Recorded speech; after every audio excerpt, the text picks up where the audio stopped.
probably live. Hello and welcome to the Photo Brigade podcast. I'm Robert Caplin. Thanks for tuning in on Facebook. Today, I am with Amy Touchette. How you doing, Amy? Good, thank you. Well, thank you for coming on to our programming yet again. You were pleasure. a panelist on a panel on street portraiture, or was it just portraiture? Just portraiture. Portraiture in general. Different genres and methodologies and goals of portraiture. Jennifer McClure, she moderated that panel. It was a great panel of photographers, and so Jennifer is fantastic. And so appreciate you for coming back on. Before we get started, I just want to give a quick shout out. Thank you to Adorama for the use of the event space, as always, to host our panels, events, and podcasts. Also to Canon Professional Services and Temba Bags for all of your support. You guys rock. Thank you. Okay, Amy, so I want to, first of all, go through some of your photos as we sort of talk about the beginnings of your career. So before we start talking about your career, can we set up this? This is one of your earlier works here? Yes, so this is the first body of work that I created as a photographer. I spent 4 years photographing the world-famous Bob, who is a burlesque dancer. This series is called Shoot the Arrow, a portrait of the world-famous Bob. And basically, I came upon her burlesque show and became totally entranced by her. And just immediately, she stood out to me among the other dancers. And I had arrived late, so the only place for me was by the stage wings. And so I had this really extraordinary perspective where I could see the dancers' expressions as they faced outward to the crowd. But then when they turned around, because as we all know, the backside is very important in a burlesque show, I could see their faces kind of drop, and you could see that they're working, right? Oh, yeah, sure. So I just suddenly just thought how interesting these two worlds commingling so close together. And it inspired me to get in touch with her and to create a project that also showed those sides of her, here at home making her bed, or performing, and just starting from that inspiration alone. And then, of course, it blossomed into something I could never imagine. Super close relationship with this extraordinary woman, and we got super close. And I ended up photographing her for 24-hour periods. By the end, we were working in 24-hour periods, so I would sleep in her bed and eat what she ate and did whatever she did for 24 hours.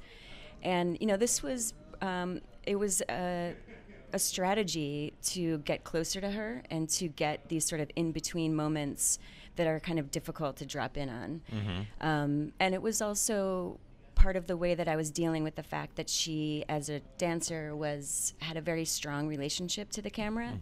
So she wasn't, I didn't have the usual problem where she felt self-conscious in front of the camera. I had a different problem, which was she was too comfortable in front of the camera. So she would sometimes play to it. And although I loved those moments between the two of us, they weren't photographically what I was going for. So being with her for 24 hours helped me get those shots, just sort of shoot through those instances where she was playing to the camera and sort of unearth the more genuine moments. Well, I think that's really important. This is the book cover. This is the book, yeah. It was published by Unjive Press in Boston, Massachusetts in 2013. 2013. Yeah. Okay, that's amazing. This is really a beautiful body of work. And first of all, it's all black and white. Yes. Shot film? Yes. Okay. Yeah, with my Leica. Yeah, it was, nice. I have a very traditional approach to photography. I'm not trying to blow the medium out of its borders. I really use it to do what I think it does best, which is to show what life looks like in these fractions of a second, and to record, and of course for me as a photographer to develop relationships with my subject. I'm just going to continue to go through that one more time as we talk about your background. So now you started out in art. I actually was in publishing before I was a photographer. I was a writer and then an editor and then a managing editor, and then sort of realized that my trajectory was not what I wanted it to be, and I was basically a manager in meetings in corporate America. And, you know, as a kid, I spent all my free periods in studio art, and I loved literature. I wrote a lot of poetry. I loved, you know, analyzing literature. And so I went to school for literature, and I got a Bachelor of Arts in Literature and Studio Art, a minor in Studio Art, and then I got a Master's in Literature. So you were not writing long after that. Yeah, writing and just like figuring out, you know, I'm in my 20s, like figuring, I thought actually I wanted to be a literature professor at this point. But that sort of dream fell by the wayside, and I ended up moving to New York and getting into publishing and sort of going along this editorial path. And then I just found myself like growing more and more unhappy, and I was like 30 at the time, and because I'm much older than that now, that sounded really old to me then, and I was like, oh my God, I'm having this career breakdown, like how can I start over? I have this resume, I spent all this money and time. So my solution was to spend more time at home working on these paintings that I was doing in my home. Oh, wow. Okay. Just as I'm like a Sunday painter, you know, I was working on this big series of jazz musicians based on black and white photos. And actually they look a lot like, aesthetically, these photos that Like I would these end up photos that we're producing. looking Yeah, at, so yeah. I can kind of see. And I was also working from photographs. So, you know, going back in time, I can see photography creeping in. But at the time, I had no real relationship to photography other than a casual one. So anyway, so that was my solution. Don't work so much overtime. Don't give this company like your whole life. Yeah. Come home and like do what you enjoy. Work on these paintings and whatever. And then 3 months later, September 11th happened. Oh, wow. And I was living in the West Village, and so that was like part of the neighborhood that was blocked off to cars. So it was like a New York City you've never seen, like just awful. And actually I had this really strange virus at the time where I couldn't sit up or I would be dizzy. So I was home from work when it happened, and sort of glued to my TV for the whole week because I couldn't get up and get out.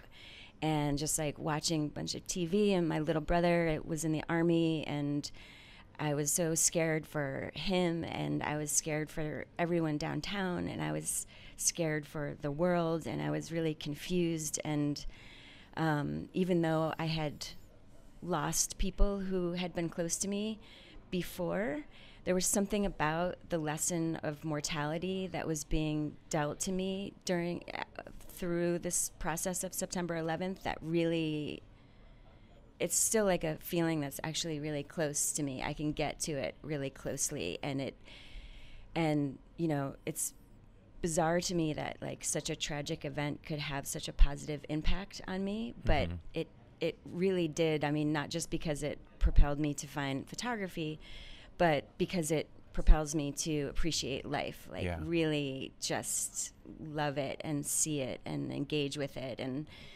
so it seemed like for me, like, what was I doing spending my time in this career that I didn't enjoy? And also, what is this world? Like, who is this world? What does this world comprise?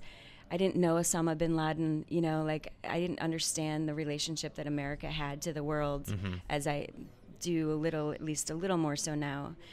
So anyway, so I took, I became my mission to decide what I should be doing with my life. And so the way I did that was I put aside all the things that could get in the way of me finding that. And I eventually came up with photography. So after like a month, so I enrolled at ICP in a class with Jeff Mermelstein. He was teaching Photo One.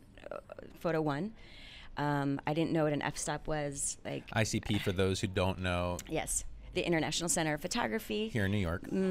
Yeah. Super lovely school. Shout out. Yeah, right? We just posted to ICP Super Friends. Cool. Yeah, I have a strong loyalty to ICP. I've met so many amazing teachers there, and they're my alma mater. So although I didn't get a degree there, I took a gazillion continuing ed courses because, again, I had already had these other degrees, and I didn't necessarily want to go spending more time in I really just wanted to get out there, photograph, and see what would happen, you know. And so, I just took photo 1, photo 2, photo 3, creative classes, lighting classes, classes on making a book. If someone really amazing came through, like Amy Arbus or Mary Ellen Mark or Andrea Modica, I would take their classes. And then I started becoming a teacher assistant, which I did for several years for my mentor, Karen Marshall, who is my favorite teacher of all time. And then slowly that sort of tapered off, but sometimes I do still TA there. I like to be in the school. I like to be around people who love photography, and you know, the school is such a unique setting. So I still feel very tied to that community. Very cool. I want to go ahead and start looking at, is it okay if we start on this project? Sure, yeah. Okay, as we talk more about your career and everything, let's go ahead and set up this project here. Okay, so this is Street Dailies. I began this sort of unknowingly in 2012. I say that because that was when I got an iPhone. And so these are all iPhone photos? These are all iPhone photographs, and up until this point, I didn't have a digital camera. So the iPhone, it just sort of kind of took over, and I suddenly had a camera during all these moments in between, when I was on my way to the cleaners or going to visit a friend or on my way in the subway. So was it, were you able to be more stealth with it? For sure. Did you, like, obviously people are noticing you shooting them with their cell phone. Was it? Yeah, and I wait for eye contact. I like to get that moment. Like, this one doesn't have it, but most of the time I'm waiting for that sort of engagement. I really like what that presents, and I like to preserve the moment that we sort of looked each other in the eye. There's something about that where it's like, there's a passing moment, and then there's one where when there's eye contact, there's acknowledgement that you're there. Yeah, and oftentimes it's so fleeting. I mean, literally 1/125th of a second. So it's great to preserve this time when we looked at each other in the eye, and especially for me, because I get to keep the photos, right? So I can like look at this beautiful woman and think about who she is and what her day comprises. And so yeah, this started just like growing, and I got really into the square, and I really loved producing every day. Into the square format? Yeah, because like we were looking at Shoot the Arrow earlier, and that's rectangular. So yeah, I just started developing this aesthetic and really enjoying the difference. At this time, I was also using a Yashica mat, or I'm not sure when the Rolleiflex, I guess I was using a Rolleiflex by now too. So I was starting to make photos sort of like this that we'll go through some others. Yeah. And yeah, so now I've shown this work a couple of times, and there's like probably 2,000 photos and counting. But yeah, it's really nice for me to be able to create so quickly, create without resources. I don't have to worry about money. I can shoot really freely. That's so different than film, in which. And were you posting these on like Instagram at the time? Yeah, so I should say that too. So and part of the fun too was releasing them every day, and just like pushing that process through. Sometimes we work on projects for years, and then it takes another who knows how long to get them actually out and whatever. So this is so different. Every night at 6 o'clock, I look at what I made that day and produce. And so you would make a number of photos a day. Oh, for sure. Yeah, and lots of bad ones. Well, right? Everything's in between. That's part of it. But these are beautiful. I love this photo. That's great. Thanks so much. So. You mentioned the Yashica mat, and then you moved into a Rolleiflex. I guess we'll get to that project in a minute or two. Yeah. But do you find that your subjects, even though how quickly and fleeting these moments are, react differently depending on the type of camera that you're using? Yeah, for sure. And also better, worse, like. Well, with these, I don't talk to people, and when I use my Rolleiflex, I do. So everything is different about it. Like, it really couldn't be more different. Like, they're kind of, they're so quickly made, and the Rolleiflex is just more deliberately made, and. It's a collaboration. I introduce myself. Hi, I'm Amy. I'd like to take your photo. I'm wearing this Rolleiflex. Sure. So they know, the instrument I'm going to use. And we talk a little bit. But yeah, it's a very different kind of project, but I like to work with the two. It's like they're very extreme. I feel like extremely different cameras, methodologies, aesthetics. And for me, it sort of covers the gamut to work on both ends, because I love working with my iPhone, but I also like detest my iPhone, you know, and I would never say I detest my Rolleiflex, you know, yeah. But I will say that I can't get the fleeting moments that an iPhone can with a Rolleiflex. And I know some people they can make that happen with a Rolleiflex. That's not been my relationship with the Rolleiflex. It's super slow for me. Should we go to this next Sure, this one? yeah. Or the other I mean, one? I just thought, well, that's a good. Which one is a better segue? Let's go with the Young series, I guess. So while we're switching series here, Yeah. my mother just asked a question. Oh, cool. Yeah, Mom. Hi, Mom. Hi, Mom. Does anyone get upset that you randomly take their pictures, or do you ask beforehand? Love the photos, just curious. Cute. Thank you. Yeah, this is a question I get all the time. And sometimes there are incidents, but mostly there is not. Mostly people either don't care or don't know, or yeah, they're fine. There's a lot of, when you're in New York City especially, there's a lot of motion. It's like you're walking by and the moment everyone's passes in their own thing. They don't really have time to. I'm like, did they just take a picture? Right. I don't know. And I don't if want to they deal with it. exactly, it's like I'm on my way somewhere. I can't ask, you know. Right.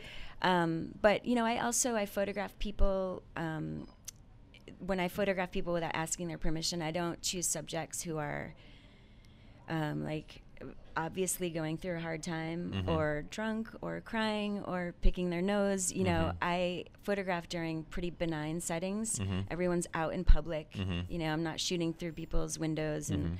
And so usually they're not really doing anything too incriminating, and I think that helps too. Right. It's just sort of like, why would this woman possibly want a photograph of me? I don't know her. So yeah, I have angered some people, but I've also We all have. Right. Yeah, and you know, you just talk it out. You have to explain why you like candid photography, and you know, a lot of people don't know what street photography is. Sure. So, and you know, the important thing I think too is during those interactions to make sure those people feel like they're being heard by you. But you know, and it's a lot like a relationship with someone you love, right? If you want their forgiveness or you want them to understand where you're coming from, you do what you can to make them feel heard. Yeah. And then you communicate your side, hopefully articulately and with some confidence.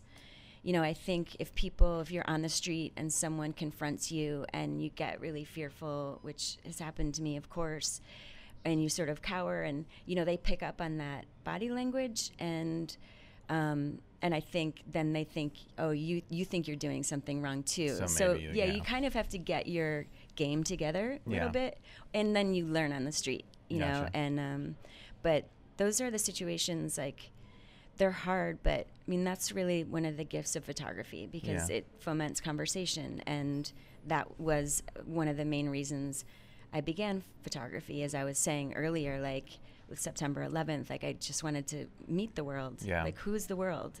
Like, let's meet, even if it's just for a second. Like, let's look each other in the eye. So let's segue into the next. This is your newest series? This is called the Young series. I made it with my Rolleiflex. It started with New York Young. These are portraits of teenagers in New York, in Tokyo, Japan, and in Oahu, Hawaii.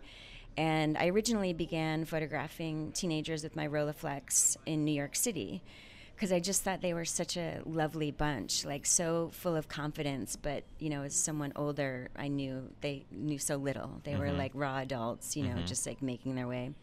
So that series was really fun and quite successful. And so then I got the idea of sort of pushing into teenage culture a little more deeply. And so it looks like you stopped them. Yes. You explained to them what you were doing. Yes. This time. Yeah. I mean, I wouldn't necessarily say, hey, I'm photographing teen culture. I would just say, my name is Amy and I'd love to take your portrait. And if people wanted to talk more about what it what I had in mind, then of course I would go there. But for these, that was really quite a quick interaction too. So you're firing off a couple of frames on each of these? Just two. 2 frames each. 2 frames each. So for the first frame, I'll pretty much let them assemble themselves, present themselves as they want. And the second frame, I'll maybe give them some more direction. So yeah, it's pretty short. Did you typically choose yours or theirs? Like, which one did you find? Both, for sure. Both, yeah. I mean, or else I wouldn't have used that methodology over the years. My contact sheet would have shown me not to do that. Yeah, because for sure the way people naturally present can be, I mean, it says everything about, it says as much about who they are as their clothing and appearance and environment. And so I really liked that. Do you ever keep in touch with any of these street portrait series type sometimes, people? Sometimes, yeah. Typically when they ask, I mean. Yeah, sometimes people want my card. Most people don't, which interests me. I find that so interesting. Yeah, because like, there's a photo for free waiting for you, but not just no that, one's but like, also floating out there. Don't you want to see what happened with it and where it ended up, yeah. or that you're in a book now? You can go to the wherever and pick it up, wherever your books are available. Where are your books available? Unjive. Let's see. Well, they're available on Unjive Press's website. They're available on Amazon. Okay. They were at Strand. I don't know if they're there anymore, but cool. It's been a while. 5 years by now. So anyway, I photographed these teenagers in these various locations, and then I just started putting them together. These aren't diptychs or triptychs as they sort of appear to be here, but I thought for the purposes of our discussion today, it would, this is how I showed them. They exhibited last month at Cal Poly University Art Gallery, and I exhibited them in separate frames, but they were in these groupings.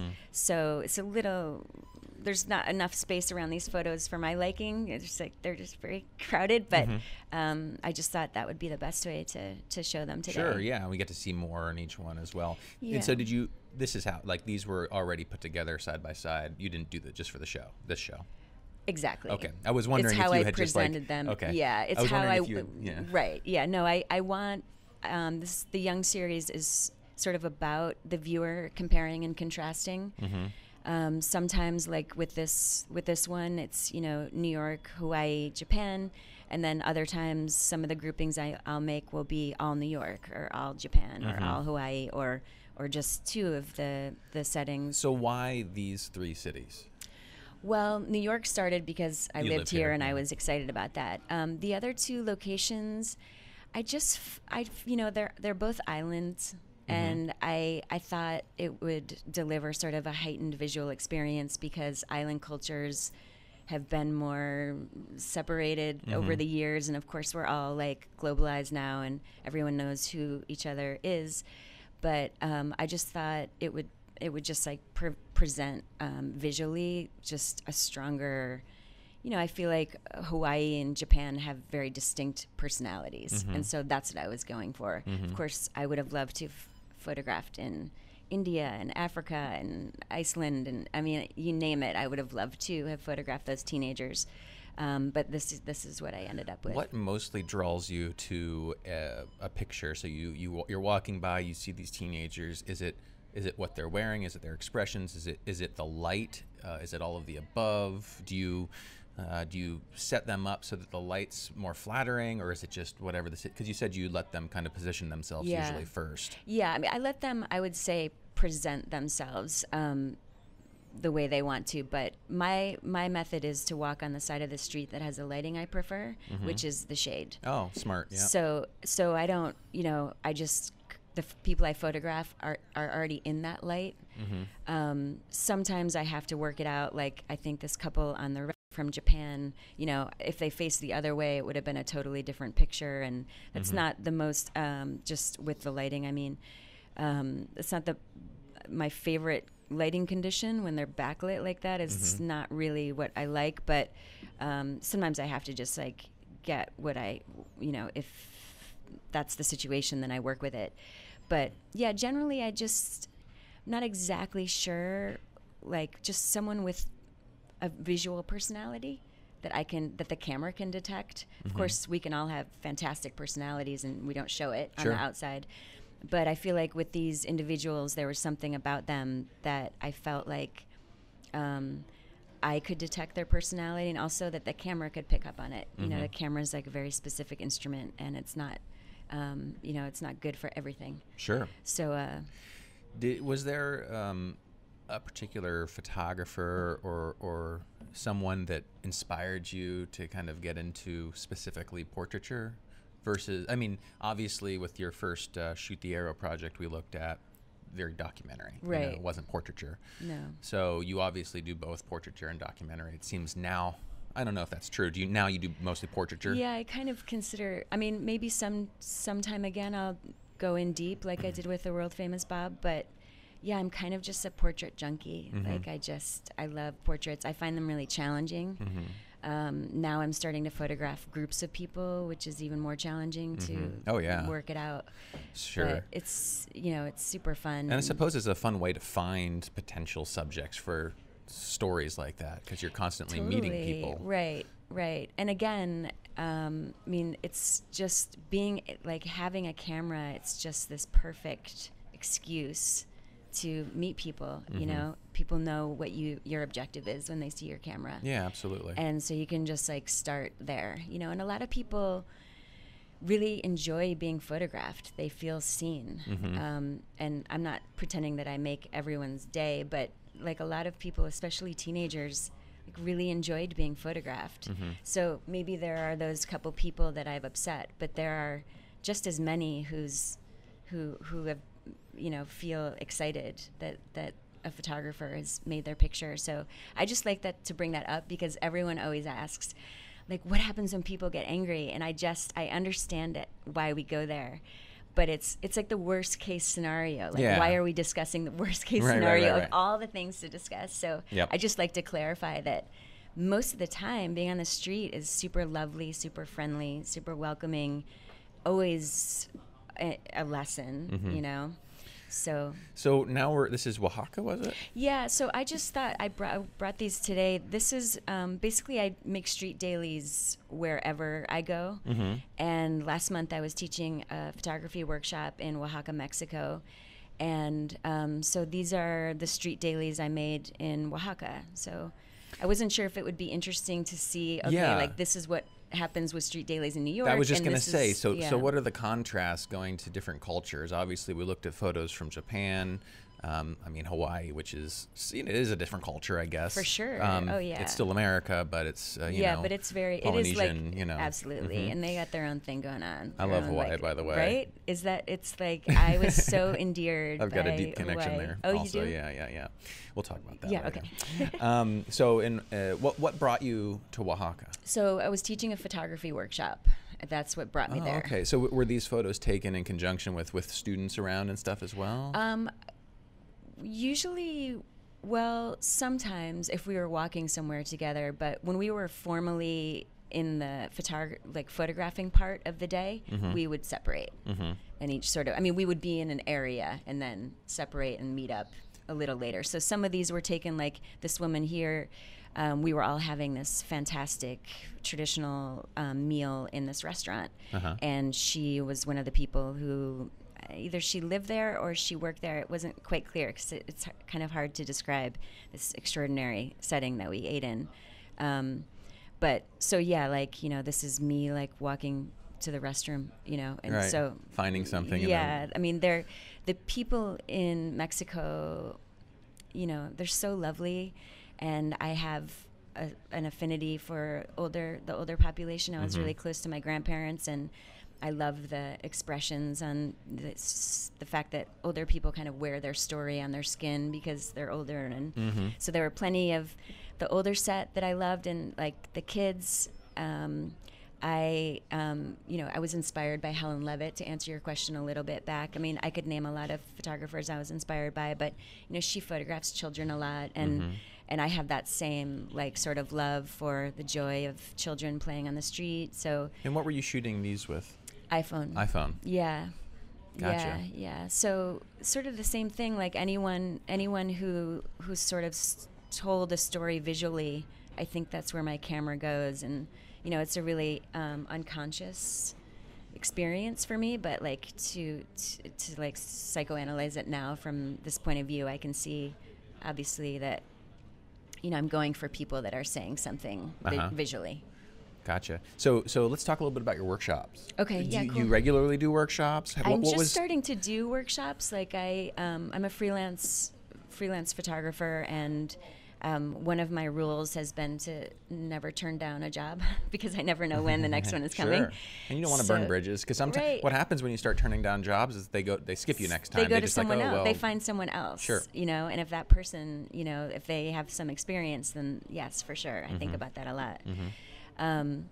So anyway, I gave a talk at a workshop like in 2010, and one of the co-teachers, we kept in touch, both of the co-teachers, and he started this workshop called Seek Workshops, Andrew Sullivan, the wonderful Andrew Sullivan, and he invited me to come down and do a week-long workshop. This was like specifically about photographing people on the street, like how do you do that? And so we talked about methodologies to use, practical and psychological and approaches and all kinds of things, and looked at other photographers' work and discussed their various methodologies. And we read a lot about photography, which is a sort of a love of mine. I love to read about photography. Like Robert Adams in particular is one of my favorite writers. Like, do you have any upcoming? I do, yeah.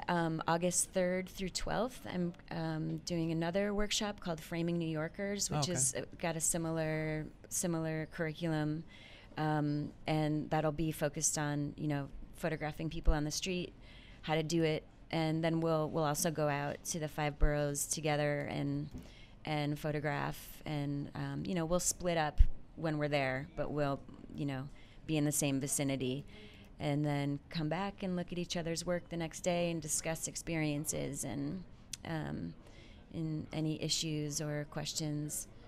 So I'm really excited about it. Yeah, and that's offered through Photo Workshops New York. Photo Workshops New York. Yep. Very through cool. the wonderful Laura DeMarco. Cool. Yeah. Cool. So I'm just starting to do it and to see if if that's a direction I want to go. And do you like being an instructor, teaching? So far, and I mean, typically the students, like, what are the levels? They're all over the map. Well, they're all over the map life-wise, but everyone's got a strong interest. Right. It's not.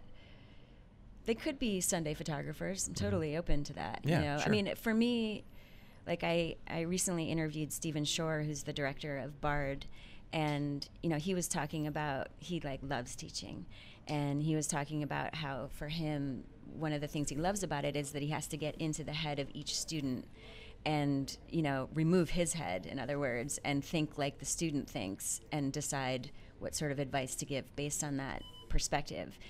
And that really inspired me. So, you know, for me personally, I don't like telling people what to do. I'm not comfortable really as a leader. I'm kind of like a soul, I don't know, like I'm very comfortable alone, quite frankly. So I was curious if I would like to be a teacher, because of course a teacher is a leader and they do tell you what to do. So, but I found that maybe I have more to say than I thought, and that I really enjoyed it, and I loved talking about photography with people who want to talk about photography. You know, it's not every day to be in that educational experience. And I love seeing what people create, you know, as a result of our discussions, or seeing, you know, a fabulous like Deanne Arbus picture, or Gary Winogrand, or Lee Friedlander, you know. Oh yeah, I went to an exhibit of his at the MoMA when I first came to New York. It was pretty amazing, very inspiring to me. Yeah, it was Fred huge. Conrad, who was one of my mentors at the time, or still is, at the New York Times when I interned there, brought me there and really kind of opened my eyes, got me into shooting reflections a lot more, because he's really big into doing that. He is. Yeah, that was an incredible show, like quite formidable. Oh yeah, and I know that he's had more than just that one, because I've talked to people and I'm like, oh, it wasn't that long ago. So he's you know, obviously epic. So people can again go to PhotoWorkshop New York. PhotoWorkshopNewYork.com, and here's a website where they can get some information, and also, find out more about you and enroll and so on. Yeah, So, and people can feel free to, contact me directly if they have any questions about anything. And then also, you got your Instagram here. Yeah. Which is, how often do you update your Instagram, would you say? 'Cause 2018 has been really busy for me, and I've had to sort of chill out. I had a lot going on from the beginning. I'm just starting now to be home and get back to it. Yeah. I was posting, when I was away and stuff like that, but I used to post every day, and I feel like now I'm posting every other day, or just when it's happening. Yeah. So I imagine that will change because as it gets nicer out, I'm outside more, and but I try to make a photo every day. It's really fun. Yeah. It's really fun to be like, okay, what's the photo today? Sure. But if the quality's not there, or I've been inside updating my website all day or something, Sure. There's so much like administrative work as a photographer that I'm sort of chained to my desk more more than I would like to be. But Yeah, you gotta absolutely. work all the angles. So speaking of Instagram and social and what have you, do you feel that this is led, like having your Instagram page, people finding your work, oh, I remember you posting this one and having this discussion about this particular image and Yeah, and that's a good example of, I said I don't usually photograph people who are visually going through a hard time, but sometimes I do. And I can think of like 3 instances right now off the top of my head where I did. And I don't really know what takes over when that happens. But like my finger, it just releases the shutter. So anyway, so this one was really intense to see. I actually wasn't aware that people huffed paint. I didn't really know what, and and I thought like, wow, this picture is just, it's so intense, and I'm not gonna share it because I feel like it's showing this guy in an unfair moment, and I didn't want to do that. Right.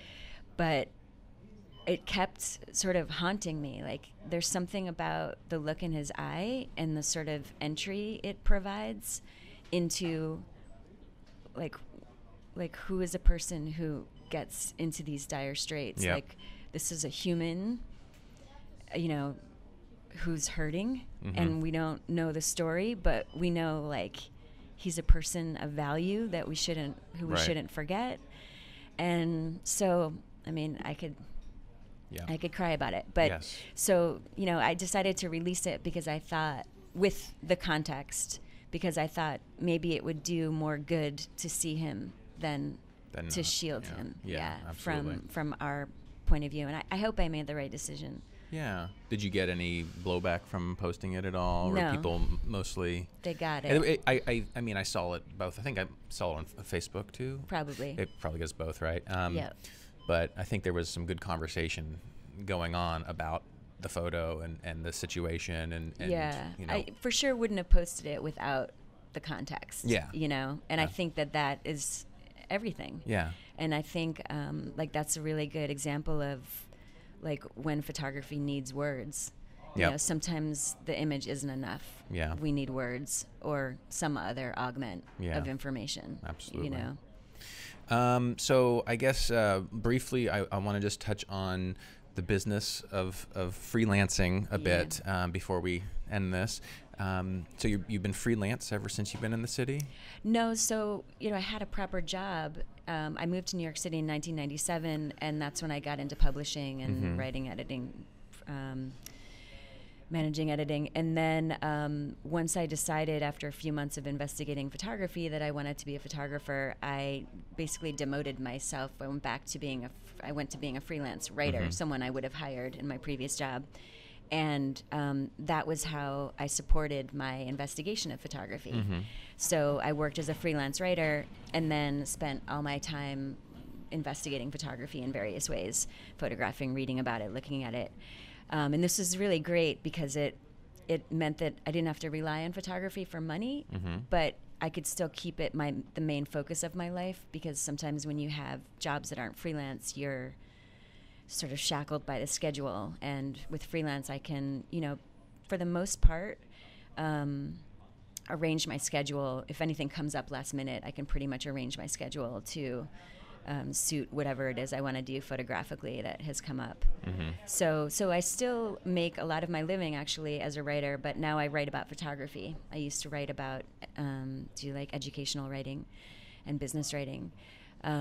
So yeah, I work for Emerging Photographer magazine. So these are some of the places. This is your website, yeah. amytouchette.com. Yeah. And these are just articles where your writing has come out. Yeah. Exactly. So like Stephen Shore, I did that for PDN EDU, wrote an article about him.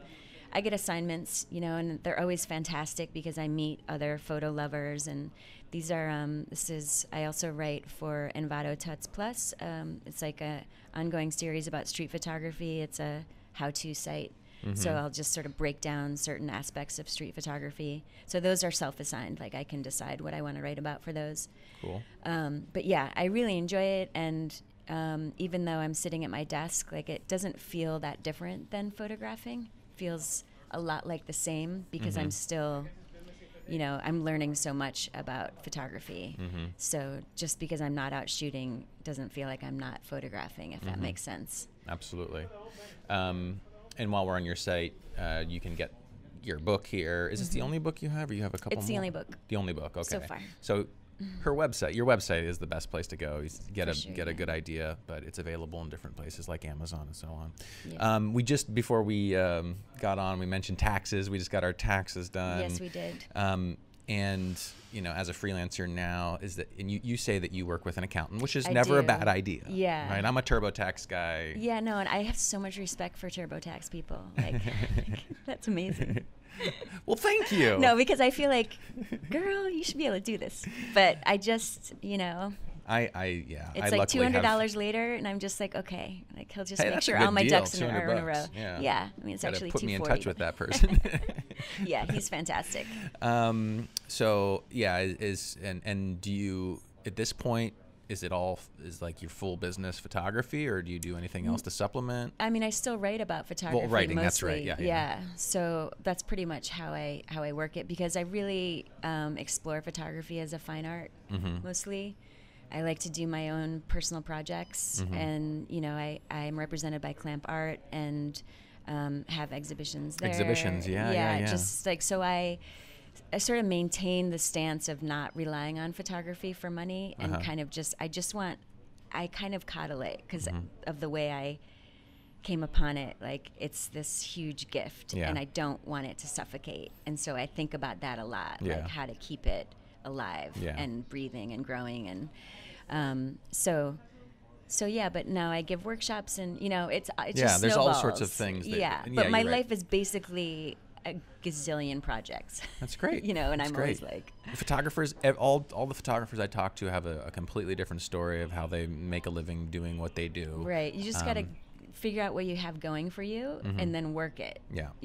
Like, if that makes sense. Like, what is coming naturally, okay, work that angle so you don't have to stress or learn new things, or, keep it easy. So, AmyTouchette.com. Find out more about Amy. Did we miss anything? I don't think so. Okay. I feel like I've been chatting. No, that's what we do. So early. Chatty. See, now we're done. AmyTouchette.com. Amy_Touchette on socials. Instagram, and Facebook, Twitter, and so on. Again, thank you to Adorama, Canon Professional Services, Temba Bags for all of your support. And thank you, Amy, for being on the podcast. Having me on. And fun. I know that you're doing an event here next month or something. Yeah, so May 23rd. May 23rd. So check out Adorama's website to find out more about what she's going to be doing here in the event space. Come see her, and I guess we'll see you all again next time. Thanks for tuning in. Cheers.